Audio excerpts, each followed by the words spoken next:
আজকে রাতের খাবারে সামুদ্রিক মাছ ছিল আর হচ্ছে সবজি করেছি ভাজি। আসসালামু আলাইকুম ভিউয়ার্স, আশা করি সবাই ভালো আছেন। আলহামদুলিল্লাহ আমরাও ভালো আছি। আজকে এটা হচ্ছে রাত্রির ব্লগ।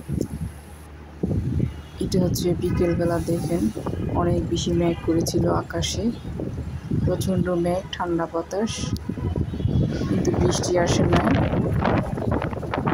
অনেক বেশি গরম করতেছে চট্টগ্রামে। এরপরে এটা হচ্ছে আমরা আসরের নামাজ পড়ে নাস্তা খেয়ে তারপর হচ্ছে যে হেল্পিং হ্যান্ডকে বললাম একটা সবজি কুটে নাও। সকালবেলা যেহেতু আমরা রুটি দিয়ে ভাজি খাই, যার কারণে যেগুলো দুপুরে এনেছিল সবজি, এখানে একটা লাউ, ধুন্দুল আর হচ্ছে চিচিঙ্গা আর আলু দিয়ে ভাজি করেছিল, আর সামুদ্রিক মাছ সেটাও ভিজিয়ে রেখেছি। যেহেতু অনেক বেশি গরম, আসলে ভিজে যায় খুব তাড়াতাড়ি, বরফ ছুটে যায়। এটা হচ্ছে এই যে মাগরিবের আগে আসরের নামাজে পড়ে, তাও যখন সবজি কাটা হয়ে যায় তখন আমি রান্নাতে চলে এসেছি। যদিও বা আমি বিকেল টাইমে খুব একটা রান্না করি না, কিন্তু আজকে রান্না করেছি যেহেতু আমি সবজি ভাজিটা করব, যার কারণে ভাবলাম যে মাছটাও রান্না করে রাখি, সকালবেলা হয়তো আর ঝামেলা হবে না। অনেক বেশি গরম, তারপরেও আসলে চুলায় আসলাম আর কি। প্যান দিয়ে এখানে আমি পেঁয়াজ দিয়ে দিলাম। পেঁয়াজটা যখন একটু সফট হয়ে আসে তখন হচ্ছে মরিচ, হলুদ আর হচ্ছে লবণ দিয়ে দিয়েছি। সামুদ্রিক মাছ যেহেতু মরিচটা একটু বেশি লাগে, মাছের মধ্যে মরিচ বেশি দিলে খেতে ভালো লাগে আর কি। আর অনেকগুলো টমেটো দিয়েছি, আর সামুদ্রিক মাছ কিন্তু টমেটো দিলে বেশি মজা হয়, যত বেশি টমেটো দেওয়া যায়। এরপরে কাঁচামরিচ দিয়েছি এখানে 5-7টা। এখন আর কি কষাবো ভালো করে, একটু পানি দিয়ে আমি ঢাকনা দিয়ে কষাবো। মশলাটা যত বেশি কষানো হয় আসলে তরকারির স্বাদটাও তো তত বেশি ভালো আসে। যাই হোক, এদিকে এটা কষাতে দিলাম।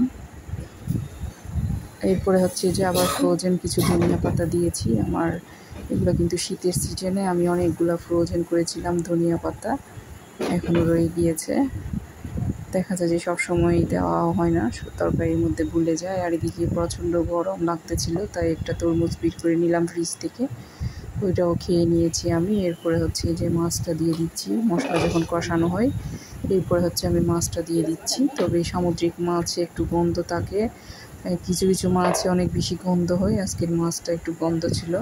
তবে আপনারা এরকম গন্ধ মাছের মধ্যে একটু লেবু রস অথবা ভিনেগার দিয়ে কিছু সময় রেখে দিলে, এরপরে ধুয়ে নিলে আর মাছের গন্ধটা কিন্তু চলে যায়। অনেকে মাছের গন্ধের জন্য সামুদ্রিক মাছ খেতে চায় না, তারা চাইলে লেবু অথবা হচ্ছে ভিনেগার দিয়ে ভিজিয়ে রাখতে পারেন বেশ কিছু সময়।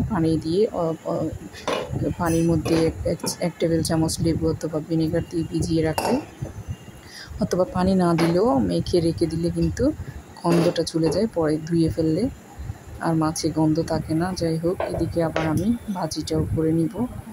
তেল গরম করে এখানে পেঁয়াজ দিয়ে এরপরে হচ্ছে ভাজি, সবজিতে তো আর বেশি কিছু প্রয়োজন হয় না। আর অপর চুলায় তো আমি এদিকে এই যে মাছটাও নেড়ে ছেড়ে দিয়েছি, আবার ঢেকে দিলাম। এখন এদিকে ভাজির জন্য হলুদ আর লবণ দিয়ে আমি সবজিটাও বসিয়ে দিব। আর অপর চুলায় এদিকে আমি গরম পানি দিয়ে দিয়েছি মাছের মধ্যে, ফ্লাক্সে যেহেতু গরম পানি করা ছিল আমি ওখান থেকে মাছের পানি দিয়ে দিয়েছি। সামুদ্রিক মাছ একটু ঝুল কম হলেই খেতে ভালো লাগে। আর এদিকে ভাজির মধ্যে আমি লবণ আর হলুদ দিয়েছি, দিয়ে একটু কষিয়ে নিয়ে তারপর হচ্ছে যে সবজিটা দিয়ে দিলাম।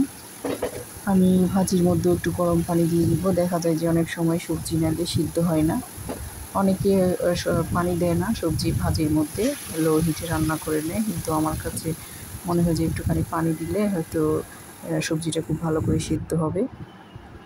যাই হোক, এদিকে রান্নাটাও হতে থাক। আর হেল্পিং হ্যান্ডকে বললাম তুমি কয়েকটা রুটি বানিয়ে নাও, আমি আর আমার হাজব্যান্ড রুটি খাই সকালবেলা, আর আমার মেয়েদের জন্য পরোটা বানাই সকালে উঠে। আর রুটিটা রাত্রে বানিয়ে রাখি, রাত্রে বানিয়ে রাখলে কিন্তু এটা সফট থাকে, রুটি কোনো সমস্যা হয় না। যাই হোক, রান্নাবান্না শেষ, আমি টেবিলে খাবার সার্ভ করে নিয়েছি। ডাল ছিল, আর দুপুরে শিমের বিচি দিয়ে মাছের মাথা, এই যে সামুদ্রিক মাছ, আর হচ্ছে পটল ফ্রাইটা ছিল। আর যখন এই টেবিলে সার্ভ করলাম খাবার তখন কারেন্টটা চলে গিয়েছিল। যাই হোক, ভিডিও যদি ভালো লাগে প্লিজ একটা লাইক, কমেন্ট, সাবস্ক্রাইব করবেন, শেয়ার করবেন ফ্রেন্ডস অ্যান্ড ফ্যামিলির সাথে।